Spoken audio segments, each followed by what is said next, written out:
कर्म का बंधन अवश्य निर्मित होता है, किंतु कार्य का बंधन निर्मित नहीं होता पार्थ। तुम्हें कर्म और कार्य के बीच क्या भेद है, ये जानना आवश्यक है।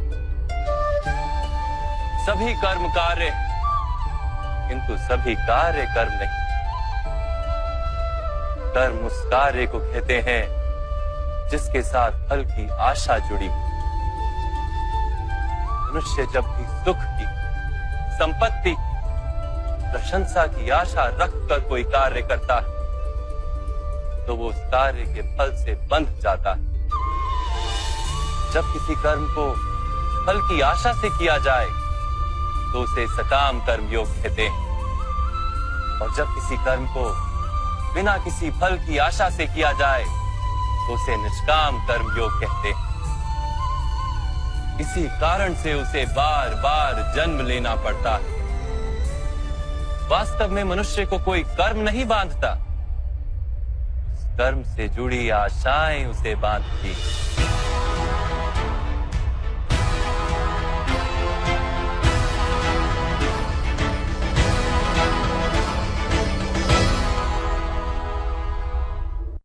वास्तव में मनुष्य को कोई कर्म नहीं बांधता, उस कर्म से जुड़ी आशाएं उसे बांधती हैं। वो कैसे माधव? यदि इस युद्ध में तुम्हें विजय होने की आशा है तो पराजित होने पर तुम्हें भीषण दुख होगा, और वो दुख तुमसे कोई अन्य कार्य करवाएगा जिसके लिए तुम्हें दूसरा जन्म लेना पड़ेगा। और यदि तुम विजयी हुए तो तुम्हारा अहंकार बढ़ेगा, और वो अहंकार तुम्हें विश्व विजय के लिए प्रेरित करेगा, तुमसे हत्याएं करवाएगा और उसका पाप तुम्हें बांधेगा। विचार करो, यदि तुम्हें इस युद्ध में ना विजय का मोह और ना पराजय का भय, तो इस युद्ध के अंत में तुम्हें सुख प्राप्त होगा या दुख प्राप्त होगा?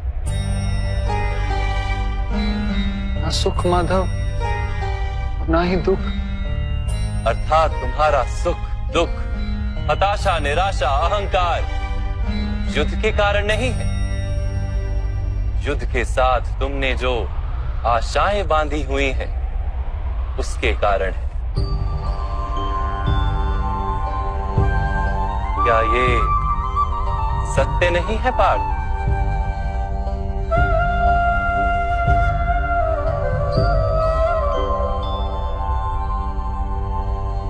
सुख दुखे समे कृत्वा लाभा लाभो जया जयो ततो युद्धाय युज्यस्व नैवं पाप मवाप्स्यसि। अर्थात सुख दुख को समान मानकर लाभ हानि जय पराजय का विचार किए बिना यदि तुम युद्ध करोगे कौन्तेय, तो तुम पाप के भागी नहीं बनोगे। इसी को कर्म योग कहते हैं। जो सांख्य का ज्ञान प्राप्त कर लेता है वो ये जान लेता है कि वो शरीर नहीं, केवल एक आत्मा है। शरीर के भोग और अनुभव तो केवल मृत्यु तक है, अर्थात वास्तविक नहीं, केवल माया है। उसके लिए कर्मयोगी बनना सरल हो जाता है। परंतु माधव, यदि कार्य से बंधन निश्चित है तो क्या संसार का त्याग करके संन्यास लेना उचित नहीं? इसी विचार का परिणाम है कि आज ये युद्ध हो रहा है पार्थ।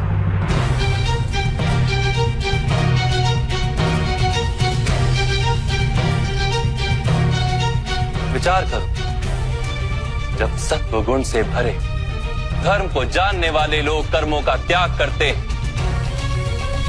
तब अधर्म से भरे लोग भी संसार को चलाते हैं।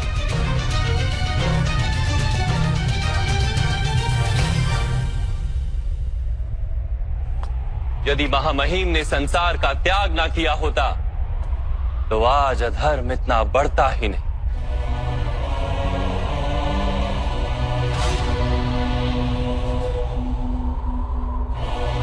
और तुम्हारे पिता ने यदि संन्यास ना लिया होता तो आज भ्राता युधिष्ठिर सुख से राज कर रहे होते।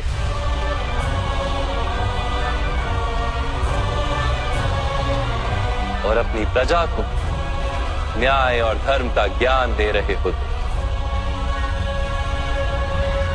किंतु दुखदायक बात तो यह है पार्थ कि सत्वगुण से भरे मनुष्य ही संसार को लाभ दे सकते हैं, किंतु वो ही संन्यास का विचार करते हैं। जैसे जल तो भाप बनकर उड़ जाता है और कीचड़ वहीं पड़ा रहता है, वैसे सत्वगुणी सज्जन लोग तो संसार का त्याग कर देते और तमस से भरे अधर्मी लोग संसार में कार्य करते हैं। इसी कारण से संसार में पाप और अधर्म बढ़ता है।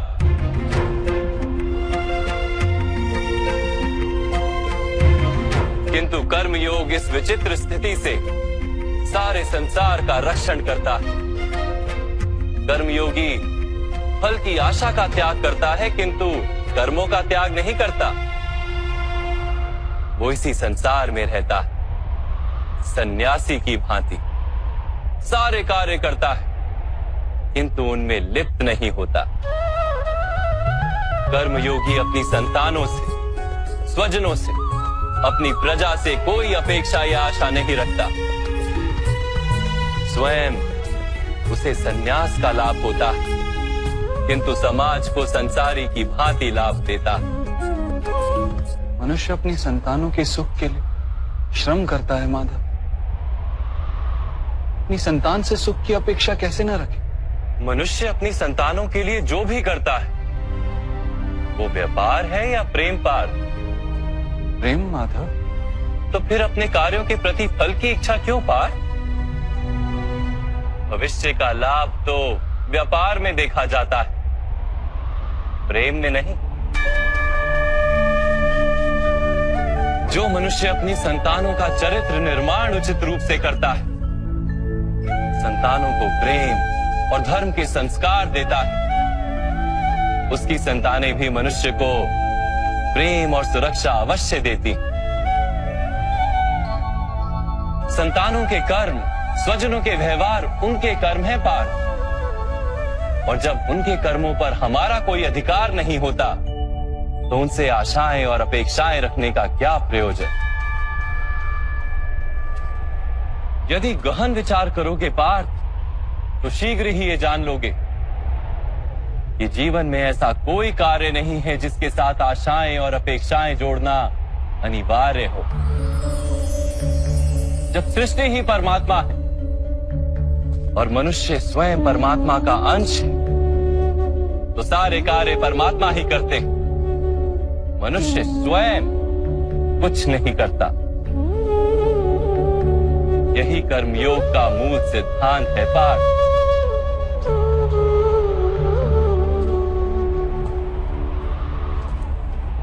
तुम्हें भी कर्मयोगी बनकर ये युद्ध करना आवश्यक है पार्थ। त्रिगुणिया विश्या वेदा निस्त्रिगुण्यो भवार्जुना, निर्द्वंद्वो नित्य तत्वस्थो निर्योग क्षेम आत्मवान। तीन गुणों का त्याग करके निर्गुण बन जाओ पार्थ। इस द्वंद्व से मुक्त हो जाओ। सदा सत्व अर्थात परमात्मा में बुद्धि लगाकर कर्तव्य का वहन करते रहो। कुछ प्राप्त करने की इच्छा और कुछ प्राप्त किए हुए का रक्षण करने का विचार त्याग दो पार्थ, और अपनी आत्मा को स्वतंत्र कर।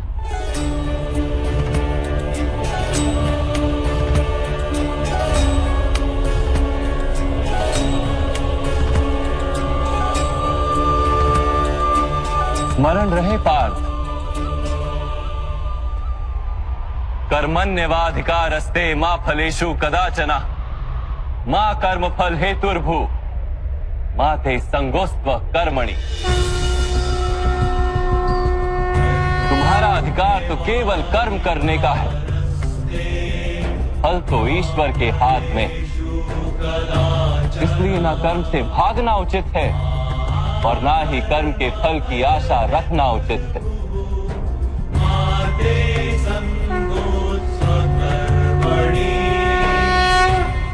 जो फल का त्याग कर दे परंतु कर्म का त्याग ना करे, ऐसे कर्म योगी को कैसे जाना जा सकता है माधव? विश्या विनिवर्तन्ते निरहारस्य देहिनः रसवर्जम रसोप्यस्य परम दृष्ट्वा निवर्तते। सुनो पार्थ, जो स्वाद से छूटने के लिए भोजन का ही त्याग कर देता है, वास्तव में उसके मन से स्वाद की लालसा कभी जाती ही नहीं। उसे दोहरी हानि होती है। एक तो वो निर्बल हो जाता है, जिसके कारण परमात्मा को प्राप्त करने का जो प्रयत्न अनिवार्य है उसे वो नहीं कर पाता, और दूसरा, सदा ही उसका मन स्वाद की लालसा से भरा रहता है। इसलिए भोजन का त्याग करने से उत्तम है स्वाद की लालसा का ही त्याग कर दिया जाए। कर्म योगी अपने मन की सारी लालसाओं को खींच लेता है, जीवन को कर्तव्य मानकर कार्य अवश्य करता है, किंतु उन कार्यों से जुड़ता नहीं। और बात, जो व्यक्ति अपने कार्यों से आशाएं और इच्छा नहीं रखता, उसी के कार्य पूर्ण होते हैं। एक असफलता से दुखी होकर जिसका मन डोलता नहीं, एक सफलता से आनंदित होकर जो स्वयं को सर्वश्रेष्ठ नहीं मानता, ऐसे ही व्यक्ति को कर्म योगी कहते हैं। और ऐसा व्यक्ति जीवन में बार बार सफल होता है।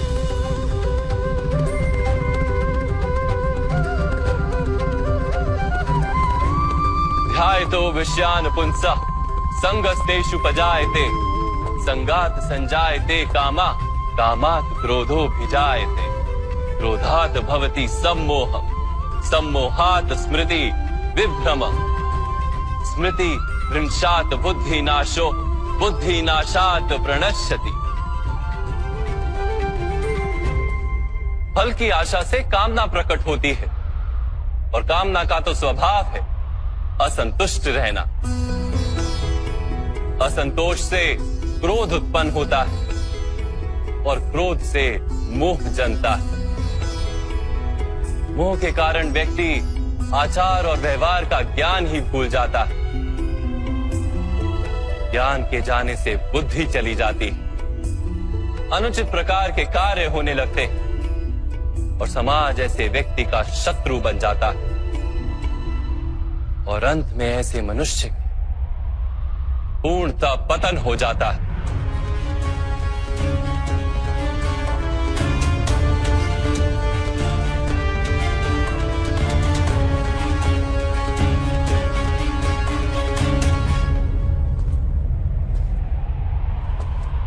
जैसे भ्राता दुर्योधन, उनके सेनापति महामहिम उनके ही शत्रु हैं, और तुम्हें विजय का आशीर्वाद दिया।